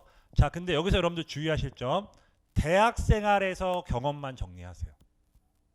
고등학교 때나 중학교 때 경험은 여러분들 지금 기업에서 궁금해하지 않아요. 우리 스토리텔링 할 때 가끔 막 중학교 시절, 막 초등학교 시절 쓰는 친구들도 있는데, 그거 지금 기업에서 요구하지 않다. 최근에는 대놓고 최근 3년 또는 최근 5년 이내의 경험을 쓰라고 돼 있어요. 그러니까 대학 시절의 경험을 위주로 해서 정리를 하고요. 그 경험 안에서, 그러니까 이런 거예요. 예를 들어서 차근히 한번 노트 같은 데다가 내가 했던 거, 뭐 동아리 활동, 뭐 학생회, 뭐 어학연수, 뭐 프로젝트 경험, 뭐 공모전 참여했던 거, 아니면 뭐 봉사활동 나가봤던 거, 뭐 아르바이트 했던 거, 이런 걸 쭉 한번 정리해 보자는 얘기예요. 근데 예를 들어서 이런 걸 기반으로 여러분들이 스토리보드라는 걸 만들어야 되는데, 내가 만약에 아르바이트 3개 했다고 칩시다. 3군데서. 그러면 스토리보드라는 게 3개 있어야 돼요. 아르바이트 관련돼서. 그 다음에 내가 프로젝트를 한 4개 했다. 그러면 프로젝트 관련돼서 스토리가 또 4개 정도가 정리되어 있어야 돼요. 그 다음에 내가 뭐 봉사활동을 한번 갔다 왔다. 그럼 봉사활동 관련된 것도 스토리가 정리되어 있어야 돼요. 근데 예를 들어서 내가 아르바이트를 3개월을 했어요. 그럼 3개월 당 있었던 일을 다 스토리로 정리하는 게 아니고, 3개월 동안 있었던 아르바이트 활동 중에 가장 기억에 남는 어떤 주요 사건, 에피소드 몇 가지가 있겠죠. 보통 한 2-3가지 정도의 에피소드들을 확보하게 되거든요. 그래서 그런 것들만 위주로 정리하시면 돼요.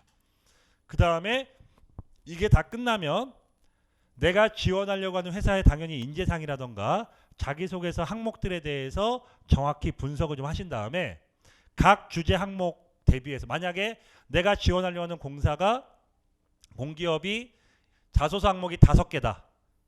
그러면 1번 항목에 가장 적합한 내 경험이 있을 거예요. 1대1로 매칭 작업하셔야 돼요.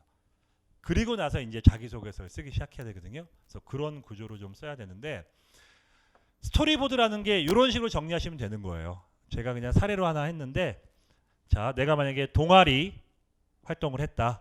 그러면 주체 기관이 어디였는지 또는 동아리명 뭐 이런 거 써놔도 되고요. 그 다음에 언제부터 언제까지 요 동아리 활동을 했는지 그 다음에 요 동아리 활동을 하면서 주로 나의 역할은 뭐였는지 그 다음에 요 활동할 때 가장 기억에 남았던 에피소드 제가 한 2-3개 정도 있을 거라고 했죠. 2-3개를 이렇게 뽑은 거예요. 여기까지는 우리 친구들이 어느 정도 잘 하는데 요 밑에 걸 잘 못해요.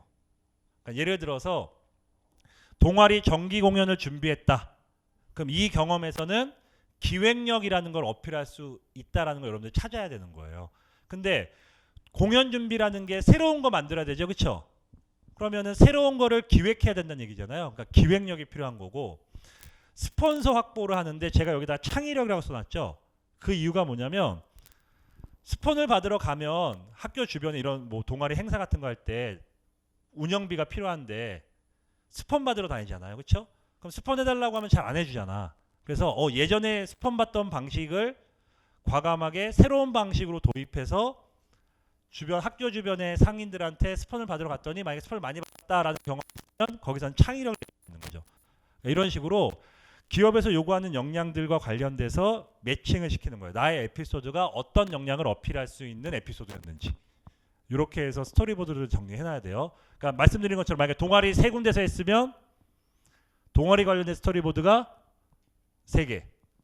뭐 봉사활동 2군데서 했으면 봉사활동 관련된 스토리보드가 2개. 이런 식으로. 그래서 아무리 경험 없다고 하는 친구들도 1대1로 만나서 1시간 이상 같이 상담해 보면 스토리보드 최소 10개 정도는 나와요. 여러분들도 충분히 그 정도 나올 거라고요. 근데 스토리보드가 10개 정도 나오고 그 안에 에피소드가 한 2개 이상은 있을 테니까 여러분들 에피소드 20개 이상은 있어요. 근데 그걸 여러분들이 잘 못 끄집어내서 그게 문제인 거지. 그래서 그런 부분들로 우리가 준비를 해야 될 것 같습니다. 자, 그러면 이렇게 이제 되고 나면 우리가 이제 자기소개서를 써야 되는데 저는 우리 분들한테 자소서 컨설팅할 때 그런 얘기를 좀 많이 하는데 어차피 내가 쓰는 자기소개서 기업의 채용 담당자가 보죠. 근데 제가 아까 기업의 언어가 좀 다르다라고 했잖아요. 문서 작성도 우리가 일반적으로 쓰는 문서 작성이랑 좀 달라요. 그래서 기업의 문서 구조로 자기소개를 쓰는 게 좋을 것 같다. 이런 얘기들을 좀 친구한테 많이 해주는데 바바라 민토라는 사람이 있어요. 이분이 세계적으로 상당히 유명한 경영 컨설팅 회사 중에 맥켄지 컨설팅이라는 회사가 있는데 그 회사 컨설턴트인데 유일하게 최초로 맥켄지 컨설팅에서 여성이 임원까지 가신 분이에요. 근데 이분이 문서 구조를 하나 고안해서 만들어 놨는데 피라미드 구조라고 해서 우리가 보통 국어 시간에 글의 구조를 서론, 본론, 결론으로 배웠죠. 근데 결론부터 얘기하는 구조로 만들었어요. 그래서 거의 웬만한 기업들이 맥켄지 컨설팅에 컨설팅을 다 받아봤거든요. 그럼 컨설팅을 한 회사는 나중에 컨설팅이 끝나면 결과 보고서를 써줘야 되겠죠. 요런 내용으로 컨설팅을 했다.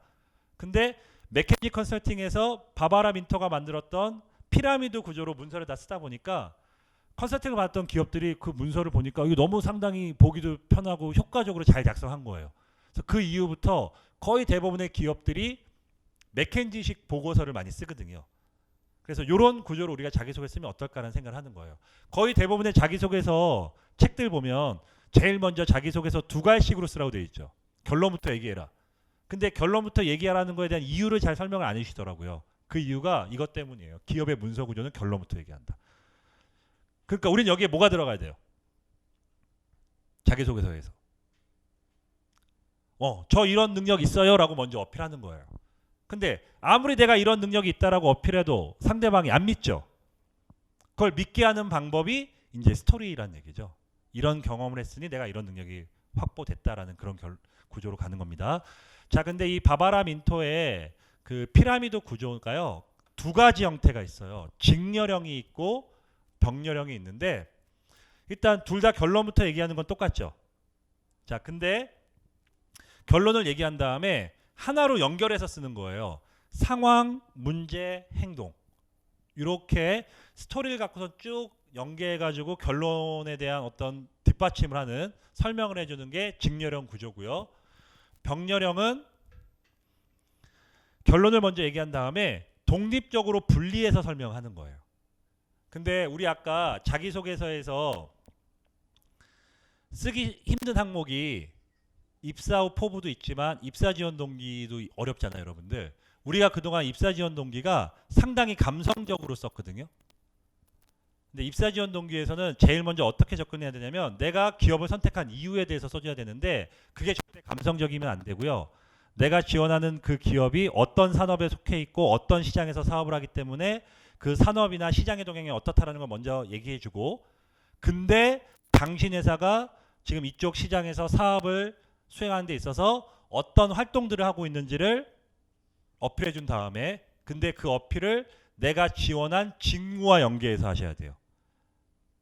그러니까 그리고 나서 그 직무가 그렇기 때문에 회사에서 중요하다. 이렇게 간략하게 먼저 어필하신 다음에 입사 지원 동기에서 여러분들이 집중적으로 써야 되는 게 뭐냐면 내가 지원한 직무를 잘 수행하기 위해서 무엇을 준비했는지를 설명해 줘야 돼요. 어필해 줘야 돼요. 근데 그 접근 방식을 제가 지금 기업에서 세 가지로 평가한다고 했죠. 뭘로요? 지식, 기술, 태도. 예를 들어서 마케팅에 지원한다.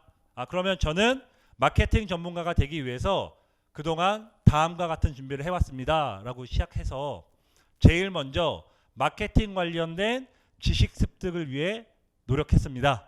그래서 뭐 경영학을 전공하며 뭐 마케팅 원론 무슨 과목을 통해서 기본 지식을 쌓았고, 그 다음에 무슨 마케팅 스쿨에 참여해서 추가적인 정보를 확보했고, 그 다음에 뭐 무슨 마케팅 관련된 자격증을 취득하면서 이런 지식들을 쌓게 됐습니다. 그 다음에 기술로는 무슨 인턴을 하면서 무슨 마케팅 전략을 짜는 프로젝트를 하면서 실제 실무 적응력을 키워왔고, 또 뭐 아르바이트를 하면서 시장 관련된 고객과의 응대력을 키워오면서 이런 경험들을 이런 식으로 접근하고요. 관련된 뭐 태도 이렇게 가는 거예요. 그래서 입사 지원 동기나 입사 후 포부는요, 병렬형 문서 구조로 가는 게 좋고요. 그 외에 거의 대부분의 자기소개서 항목들은 스토리를 요구하고 있는 구조인데 스토리텔링 자기소개서는 요걸로 가는 거예요. 근데 기업의 문서 구조에서는 상황, 문제, 행동까지만 얘기하고 끝났죠. 근데 우리는 여기서 끝내는 게 아니고 자신의 역량을 먼저 얘기한 다음에 상황, 문제, 행동, 성과까지 가야 돼요. 성과. 근데 이 성과는요, 여러분들 될 수 있으면 수치적으로 표현하시는 게 좋아요. 수치적으로. 제가 아까 기업은 숫자로 얘기하는 거 좋아한다고 얘기했었죠. 자, 그래서 감이 안 잡힐 것 같으니까 제가 좀 전에 스토리보드 보여드렸던 거 기억나요? 그 합창 동아리 뭐 공연 준비하고 뭐 이랬던 거, 거기서 아까 스폰 활동하는 거 있었잖아요. 자, 이렇게 가는 거예요. 실패로 인해 주눅들지 않고 문제를 해결하기 위해 해결 방안을 적극적으로 모색하고 성공으로 이어진 경험을 통해 어떠한 일도 해결할 수 있으리란 자신감을 얻게 되었습니다. 그래서 자기소개서 시작이 먼저 이렇게 가는 거죠. 그럼 여기서 자기 지금 무슨 능력 있다고 얘기한 거예요?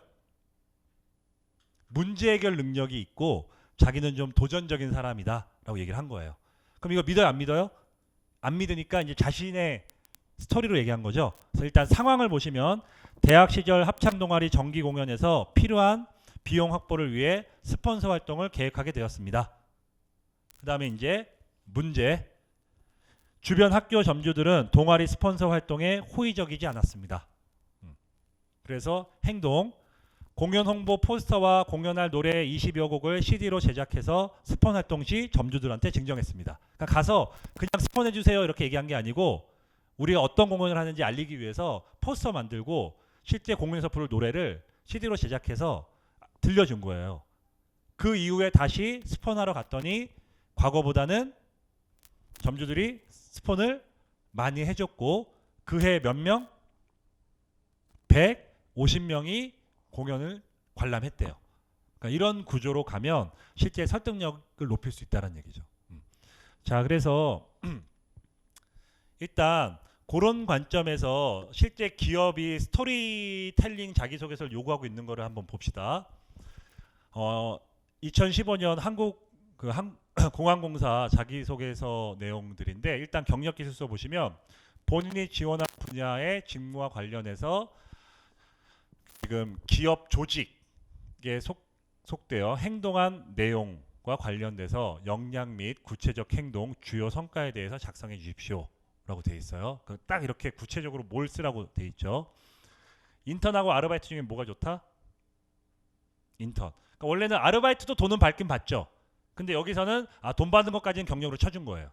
근데 어떤 공사에서는 돈을 받았지만 4대 보험에 적용이 안 돼 있으면 경력으로 안 쳐주는 경우도 있어요. 그렇죠? 근데 이거 이제 명시되어 있으니까 아르바이트까지는 경력으로 갈 수 있고, 그 다음에 본인이 지원한 분야의 직무와 관련돼서 기타 활동, 경험, 수행 이런 것들에 대해서 또 명시해놨죠. 경험을 구체적으로 써라. 근데 200자에서 400자밖에 안 돼요. 여러분들 400자 정도면 A4 용지로 작성했을 때 뭐 한 8줄? 10줄이 안 되거든요. 그러니까 실제로 아주 좀 간략하게 쓸 수밖에 없어요. 근데 사기업들은요, 자기소개서 항목이 그렇게 많지가 않아요. 보통 많아요, 4-5개. 대신 글자 수가 많아요. 1000자 정도 쓰라고 하거든요. 스토리텔링 제일 많이 요구하는 사기업 자기소개서는 SK. SK는 1번하고 5번 빼고 3개가 자기소개서가 항목이 스토리텔링 요구하는 건데, 5번은 논술이고 1번은 지원 동기, 2, 3, 4번이 그 스토리텔링인데 글자 수가 1000자, 1500자 막 이러거든요. 근데 공기업들은 공통적으로 글자 수가 좀 작아요. 한 500자 내외로 쓰는 경우가 많아요. 대신 문항이 많아요. 그러니까 그만큼 여러분들이 이제 여러 경험을 지금 요구하고 있다고 보시면 돼요. 그다음에 본인이 알고 있는 한국공항공사의 관련 내용은 무엇이며 그 정보를 어떻게 얻게 되었는지 기술해 주시기 바랍니다. 또한 그중 어떠한 면에 이끌려 우리 공사에 지원하게 됐는지 기술하십시오. 자, 이거는 아까 그 직업기초 능력 10가지 중에 조직 이해와 정보 처리 능력을 요구하고 있는 거죠. 그렇죠? 이런 것도 여러분들이 발췌낼 수 있어야 돼요. 처음부터 이렇게 안 돼 있어요. 이 항목은 이거 물어본 겁니다. 이렇게 되는 게 아니고 이것만 알려주는 거예요. 근데 이걸 보고 이걸 요구하는 거다라고 여러분들이 뽑아낼 줄 알아야 된다는 얘기죠. 그렇죠? 그 다음에 새로운 문제, 이거 딱 봐도 문제 해결 능력인 거 알 수 있겠죠. 그렇죠? 그 다음에 뭐 자기 개발이라든가 대인관계 의사소통 이런 것들 실제로 보면 상당히 구체적으로 물어보고 있고요. 지역난방공사 같은 경우는 뭐라고 되어 있어요? 최근 5년 이내로 딱 명시하고 있어요. 그러니까 고등학교, 중학교 때 이게 하지 말란 얘기죠. 그렇죠? 그래서 그걸 기반으로 해서 구성원 간의 어떤 갈등이 발생했을 때 본인의 역할과 갈등에 대해서 설명하십시오라고 되어 있는데, 이게 원래 1000자인가 제가 기억하기로 그 정도 자기소개서 내용인데, 아까 스타 구조 배웠죠? 뭐였어요? 상황, 문제, 행동, 성과였죠? 되게 친절하게 분리해놨어요. 첫 번째 요 내용이 뭐예요? 상황 물어보는 거죠. 이 사람의 경험에 대해서. 그러니까 요거를 몇 자 쓰래요? 100자에서 200자로. 그 다음에 요게 문제죠. 문제에 대해서 또 쓰고, 그 다음에 행동에 대해서 쓰고, 성과 쓰란 얘기예요. 왜 이렇게 질문했냐면, 제가 봤을 땐 이거는 나중에 면접에서 면접관들 편하게 해주려고. 역량구조화 면접 본다고 그랬잖아요. 제일 먼저. 아마 이대로 질문할 거라고요. 그렇죠? 그래서 이렇게 얘기하고 있는데, 스토리를 갖고선 얘기할 수밖에 없고요. 그래서 상황, 문제, 행동, 성과 이렇게 질문하고 있는 거고, 또 최근 5년 이내에 절대적으로 뭐 시간이 부족했는데 이걸 해결하기 위해서 어떻게 했냐 해서 문제 해결 능력도 이렇게 질문하고 있는 거죠. 그래서 실제로 이렇게 스토리텔링을 요구하고 있어요. 그래서 자, 스토리텔링 자기소개서 쓰는 방법을 프로세스로 제가 좀 정리해 봤는데, 일단 자신의 역량을 먼저 어필해라. 아까 결론부터 얘기하라고 그랬죠. 그래서 이거를 얘기할 때는 자소서 항목을 일단 분석하신 다음에 내가 어떤 역량이 그 항목에 맞는 건지 매칭시킨 다음에 자신의 준비된 역량 구체적으로 일단 제시해 주는 거예요. 보통 이 그 처음 주장을 한 2줄에서 3줄 정도로 2줄 정도가 제일 좋을 것 같아요. 2줄 정도로 쓰고요. 그 다음에 이제 설득력 향상시키기 위해서 자신의 경험, 바로 여기가 이제 스토리텔링 해주는 거죠. 스토리텔링은 아까 상황, 문제, 행동, 성과였죠. 근데 여러분들 이 4가지 구조로 스토리텔링 해야 되는데 여러분들의 능력을 제일 많이 어필할 수 있는 게 여기겠죠. 그래서 행동을 집중적으로 써줘야 돼요. 예를 들어서 아까 위에 자소서는 4개를 분리해 놓고서 200자씩 쓰라고 했잖아요. 근데 그런 게 없으면 얘를 위주로 써야 돼요. 근데 스토리텔링 자기소개서 친구들 쓴 거 보면 여기에 너무 많은 내용을 써요. 이건 정말 간략하게 쓰셔야 돼요. 최대한 얘는 간략하게 쓰고 얘를 많이 써줘야 돼요. 구체적으로 자기가 어떤 행동을 취했는지. 그 다음에 성과도 좀 간략하게 쓰고. 그리고 나서 3번은 여기까지는 보세요. 얘랑 얘는 설명만 한 거예요. 나 이런 능력 있고요. 나 이런 경험 있어요 라고 자신의 설명만 한 거예요. 설명해서 끝나면 안 돼요. 자기소개서는. 설득을 해야 돼요. 그래서 자신의 이제 역량이 이렇게 준비됐으니 나중에 회사 와서 어떤 식으로 기여할 것인지에 대해서 얘기를 해줘야 돼요. 그래서 지원 직무에서 자신의 역량을 어떻게 발휘할 것인지 그래서 구체적으로 그 작성이 끝나면 여기까지가 이제 끝나잖아요. 제목을 다는 게 좋아요. 제목. 자기소개서 제목 다는 게 좋은데 우리 국어 시간에 예전에 학교 다닐 때는 제목을 보통 먼저 쓰고 글을 쓰라고 배웠어요. 근데 자기소개서는 필히 글을 다 쓰신 다음에 제목을 다는 게 좋아요. 근데 여러분들은 아마 자기소개서 다 써보신 경험 있을 텐데 제목 달죠? 안 다나요? 그렇죠? 근데 거의 대부분 여러분들이 보통 제목을 달 때 어떻게 다냐면 내가 써놓은 자기소개서 내용을 함축적으로 요약할 수 있을 만한 제목을 많이 달아요. 근데 그렇게 제목을 다는 것보다는 저는 개인적으로 좀 궁금하게 자기소개서 내용이 좀 궁금하게 제목을 다는 게 좀 좋을 것 같아요. 왜냐하면 인사 담당자가 먼저 자기소개를 보는데 자기소개서 읽을 것 사람이 당연히 본문하고 제목 중에 뭐가 먼저 눈에 들어와요? 본문 내용이 식이 되면 그러니까 조금 막말로 면접관 인사 담당자 낚듯이 좀 궁금하게끔 그 제목을 다는 게 훨씬 더 효과적일 것 같아요. 실제 여러분들 매일같이 스마트폰으로 인터넷 뉴스 검색하죠. 근데 우리가 먼저 보는 건 뭐예요? 뉴스 기사. 제목부터 보죠. 근데 제목만 딱 봐도 본문 내용이 예상되는 건 여러분들 안 들어가요, 잘. 근데 되게 궁금하고 좀 자극적인 그런 제목에 들어가잖아요. 그 클릭해서 이제 본문 내용 읽어보면 별 내용 없고 난 또 낚였구나 이런 생각 하잖아요. 그렇죠? 그래서 그렇게 갔으면 만드는 방법도 알려드릴게요. 이따가 그거 제목 만드는 방법으로 같이 얘기를 하고요. 사례로 한번 봅시다. 자, 예를 들어서 새로운 문제에 대해 기존에 없던 혹은 이전과 다른 방식으로 문제를 해결했던 경험을 구체적인 사례를 기반으로 기술하십시오라고 되어 있는데 일단 자기 주장부터 하라고 그랬죠. 아까 제가 간략하게 보여드렸던 그 스폰 활동한 거 있죠. 제가 그냥 짧게만 그렇게 정리해 놓은 건데 실제 자소서 내용으로 보면 실패로 인해 주눅 고 문제를 해결하기 위해 해결 방안을 적극적으로 모색하고 성공으로 이어진 경험을 통해 개선적 사고의 필요성과 어떠한 일도 해결할 수 있으리란 자신감을 얻게 되었습니다. 자기는 문제 해결 능력이 있고 이 문제 해결 능력을 기반으로 개선하는 사람이다. 이렇게 얘기를 한 거예요. 자, 그래서 이제 스토리 전개하는데 이제 상황 학창 시절 활동했던 합창 동호리 땡땡에서 해마다 개최되는 정기 공연을 위해 필요한 비용 확보를 위해 학교 주변 상점 및 음식점 같은 스폰이 필요했습니다. 되게 간략하게 쓴 거예요, 지금. 길게 쓸 필요가 없어요. 제가 원래 이 친구 자기소개서 여기 땡땡이라고 했는데 여기 동아리명이 원래 있었겠죠. 그 다음에 이제 이슈, 과제, 문제에 대해서 하지만 축제 기간 교내 다른 동아리들이 이미 각자의 행사 준비를 위해 후원 요청이 많았기 때문에 점주들은 동아리 스폰 활동에 호의적이지 않았습니다. 그래서 이제 행동을 중점적으로 써주라고 했죠.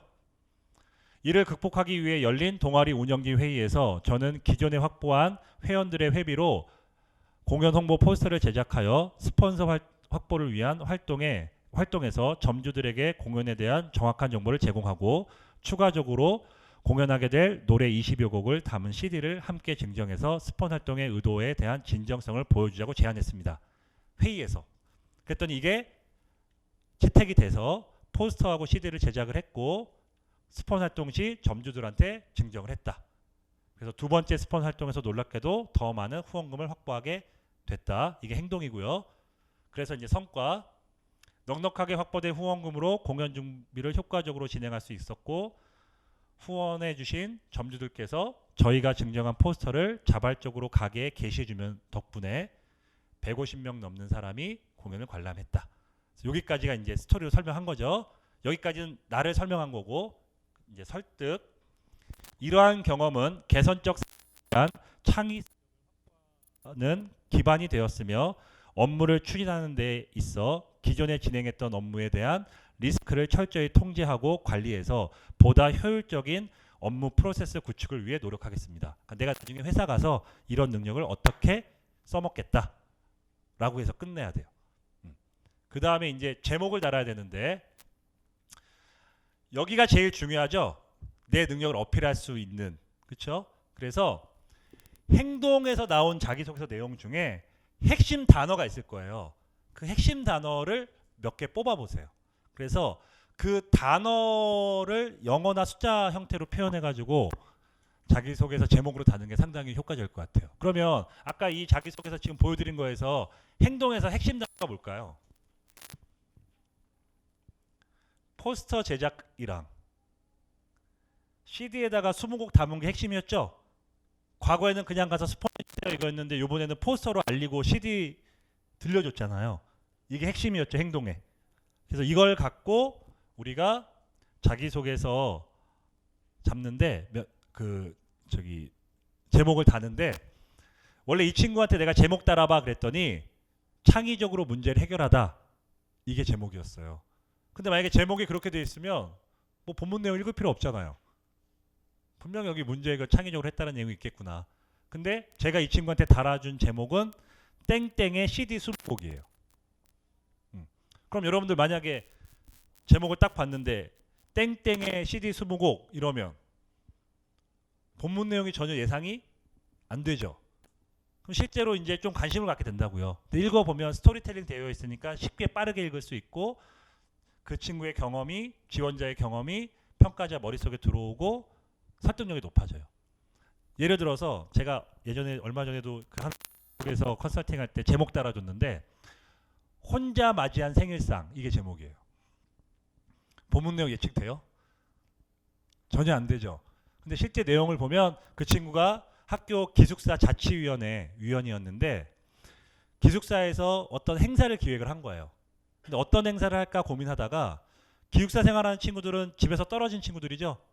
근데 기숙사 생활할 때 제일 서러운 게 생일날 집에 있었으면 엄마가 미역국 끓여주는데 친구들 나 생일인지도 모르고 미역국도 못 먹고 그래서 일주일에 한 번씩 그 주에 생일인 친구들 아침에 생일상을 차려주면서 그 기숙사 원생들의 만족도 높인 그런 경험을 쓴 게 있거든요. 거기서 핵심은 뭐였어요?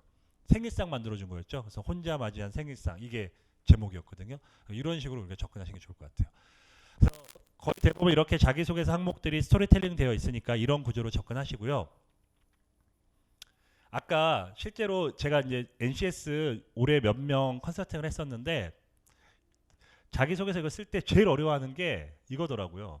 경험기술서하고 직무기술서. 그래서 이거를 작성할 때 아예 처음부터 여러분들 기업의 문서 구조로 쓰는 게 좋겠다고 생각을 했어요, 제가. 그래서 이렇게 쓴 거예요. 지원한 직무와 관련된 경험에 대해서 구체적으로 기술합시오. 지금 경험기술서인데 자 이렇게 시작하는 거예요. 대학 시절 다양한 프로젝트 경험은 저에게 이론을 기반으로 실무 능력을 향상시킬 수 있었던 소중한 자산이 되었습니다. 그동안 제가 진행한 프로젝트에 대해 보고드립니다. 라고 한 다음에 프로젝트 만약에 한 2개 했다고 칩시다. 그럼 이제 프로젝트 1 한 다음에 프로젝트 타이틀 적어주고 기업의 문서는요, 보고서 같은 거 보면 무조건 제일 먼저 시작되는 게 이거예요. 취지 및 목적. 이거 왜 했는지. 그래서 취지 목적 간략하게 쓰는데 이거 지금 서술형이 아니죠. 지금 딱딱 끊어서 쓰고 있어요. 기업의 문서 구조가 이래요. 그 다음에 일정 팀 구성 언제부터 언제까지 몇 명이 했고 난 뭐였고 주요 활동을 뭐였고 주요 이런 건 뭐였다. 이렇게 딱딱 분리해서 여러분들이 경험 기술서 쓰는 게 다른 지원자하고 좀 확연히 다를 거예요. 다른 지원자들은 분명히 경험 기술서나 경력 기술서 서술형으로 쓸 거라고요. 보통 경력 사원들 경력 기술서를 더 많이 보거든요. 경력 사원들 채용할 때는 경력 기술서 거의 대부분 이런 식으로 써요. 근데 기업의 문서 보고서도 이런 식이거든요. 그래서 제가 기업 컨설팅을 하고 기업하고 일을 많이 하다 보니까 학생들한테 최근에 취업 컨설팅할 때 거의 될 수 있으면 기업의 맞춤형으로 가자. 그래서 자기소개서 접근이나 보고서 형태 이런 부분으로 얘기를 좀 많이 하는데 이렇게 접근해 보는 게 좀 효과적이지 않을까. 제가 아까 올해 우리가 어떻게 하는지 한번 알아보기 위해서 3개 지원해 봤다고 했잖아요. 그렇죠? 경험기술서하고 경력기술 다 이렇게 썼었어요 저희가. 그래서 이런 식으로 접근해 보시면 좋을 것 같고요. 일단 여기서 마무리하면서 핵심 팁 몇 가지 정리를 좀 할게요. 오늘 주제 특강 내용에 대해서. 일단 자신의 지원 직무의 필수 역량이 뭔지 명확히 이해하셔야 돼요. 근데 아까 보여드렸죠? 그 NCS 홈페이지 거기에 대분류 페이지가 있는데 거기에 들어가 보시면